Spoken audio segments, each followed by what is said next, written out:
Hey guys, welcome back to my channel. This video has been a long time coming because I have always promised that I was going to show what editing apps I use and how I edit my pictures. So if you're new here, my name is Candy, and if you're not new, I thank you so much for tuning back in. And if you're new, I really hope you find a reason to subscribe and stay, because what is not to love? Anyways, if you would like to see the main photo editing apps that I use and how I edit my pictures, then you should definitely keep on watching.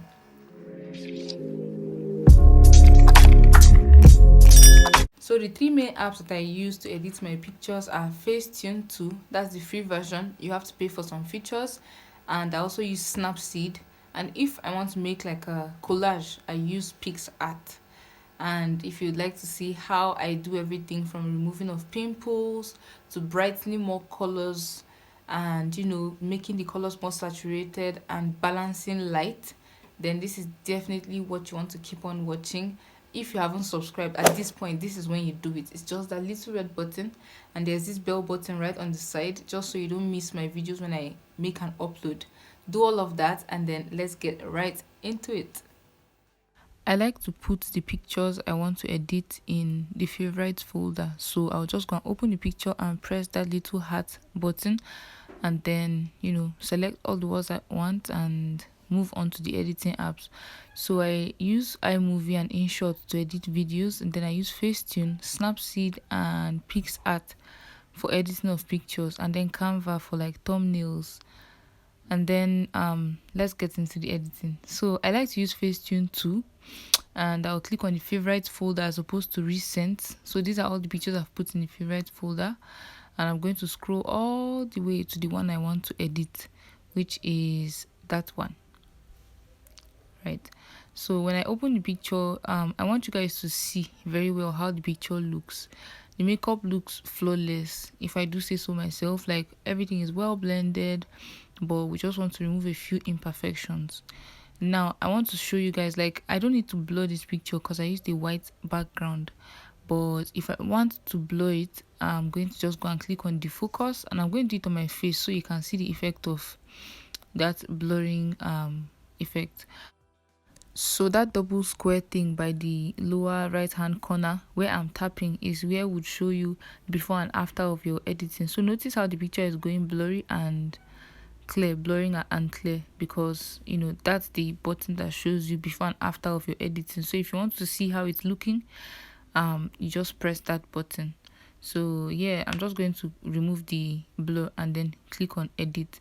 Now whenever I'm editing my picture, I don't like to overly increase or decrease my brightness. Everything is in moderation, so I don't go higher or lower than 5. I reduce my brightness by 5, increase contrast by 5, increase color by 5, and sharpen by 5. Sometimes I sharpen by 10, but then the rest, or reduce brightness by 10, because I don't like my pictures to be too bright. That's basically all I do for editing of color balancing. So when I tap before and after, you can also see that. If you're okay with that, then you press that tick button, and then we move on to the next step. Also wanted to show you guys how ridiculous it would look if you increase or decrease your color by too much. Like, imagine how red or how gray you would look if you do it too much. So moderation is key, guys.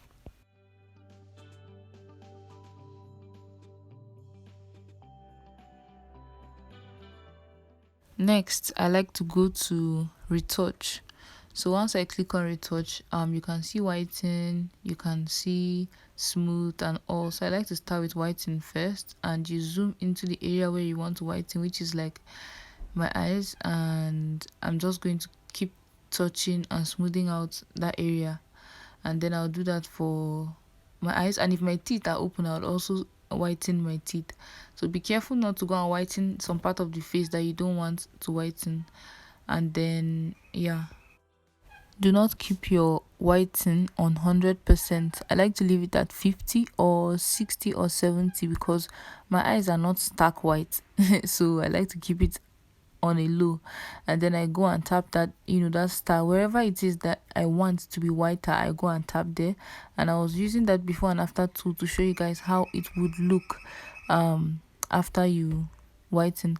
Next thing I like to do is to smooth, and I only smooth the sides of my nose, underneath my eyes, a little portion of my forehead. Sometimes I smooth out my lip gloss, and then sometimes my smile lines. Now notice something. Can you see there's this blue button that is showing? I mistakenly whitened that area. How can I rectify that? You tap on the whiten button. There is this erase tool. You use that to erase the place you don't want to be white. And then I also go and tap the neck just to smooth it out a little bit as well.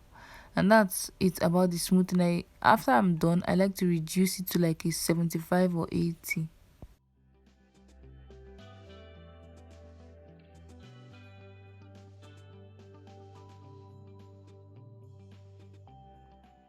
Next thing I like to do is to add vibrance to whatever color I've done.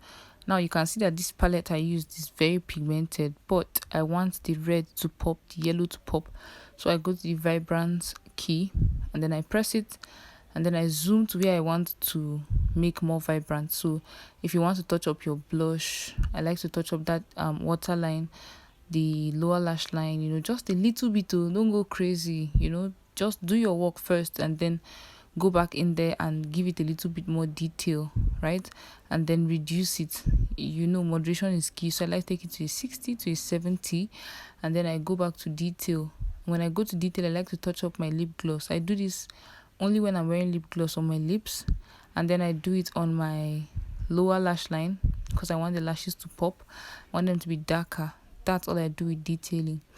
Now after I'm done with detailing, I feel like I'm done with Facetune. So I'm going to tap the before and after so you guys can see. I'm just going to zoom in and show you guys before after. You can see my eyes are whiter, just a little touches here and there. Tap that button at the top and then those 3 dots, and then go to Snapseed from there. As opposed to saving and going to Snapseed, go straight to Snapseed.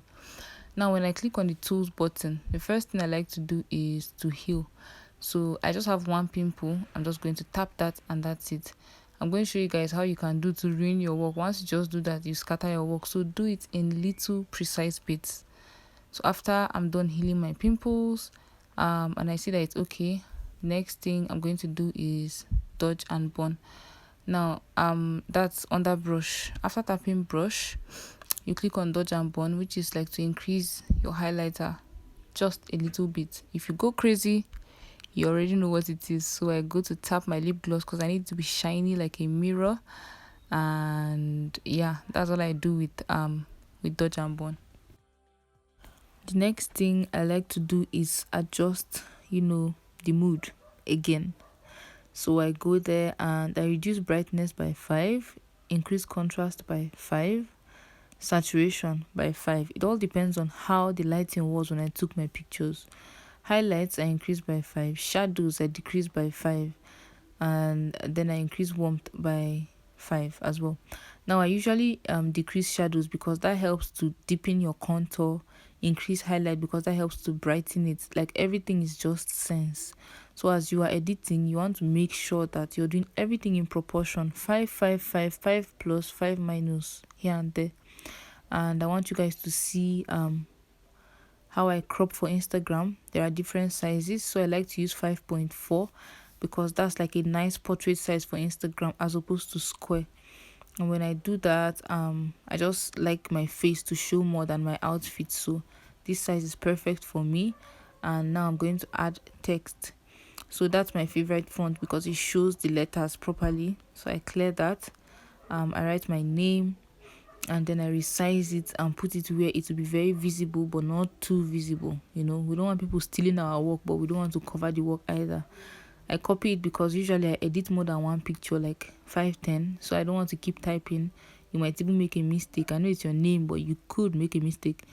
So I save it, and yeah, it just couples everything together. You can now see before and after if you want. Now I just want to show you guys how I use PixArt because usually I don't use it to edit my pictures. I just use it to make collages. So I'm going to show you guys how I do that. I also use it to add logo if I want to. So I'm just going to pick those two pictures. I've already edited them. I've done the before and after, but I just wanted to show you guys that this is how I do my collage. I could exchange them so that they could face each other like that, or I could just flip. And after that, I could zoom so that they will be kind of on the same size. And then I go to border, and I also like reduce the border lines. Also, this is how I add logo. Like if the logo is usually in form of a picture, so I pick it and I add it, and it usually has a transparent background like that. So I just wanted to show you guys how I do it. Next, if I want to add text instead of logo, I would just type gibberish like that, but then it's usually my business name. And then I could increase strokes. I could also reduce the capacity, which means I could reduce how bright it is, because sometimes you don't want it all in people's faces, you just want it to be there but barely. So that's what I did here. I just wanted to show you guys how I pick mix and all of that. If you want an in-depth video on how I use this particular app, I would show you, but the main focus was supposed to be on Facetune and Snapseed, because those are my main editing apps. So yeah, I just wanted to show you guys how the edited picture looks like I mean, Snapchat is cool. When you use Snapchat, it pops some kind of things, but nothing beats the original. Nothing. Like once you do your makeup properly, you do not need to overly edit. And that, guys, is how I edit all my pictures. I really do not do anything special. The truth is, once your makeup is perfect, you do not need to do a lot of things. But you know, for the Instagram of it, we want to make our profile and our pictures look as professional as possible. So hence the little bit of editing. If you enjoyed this video, I want you to give this video a thumbs up and give me a comment. Do you like this look? If you'd like to see me more and more of my creative side, you should follow my Instagram. It's at Candice Makeover. There's no underscore, there's nothing, just Candice Makeover. I'll put it on the screen. And if you would like to see how I take good pictures, Instagram worthy pictures, I'm also going to put that link up or in the description box. And I'll see you guys in my next video.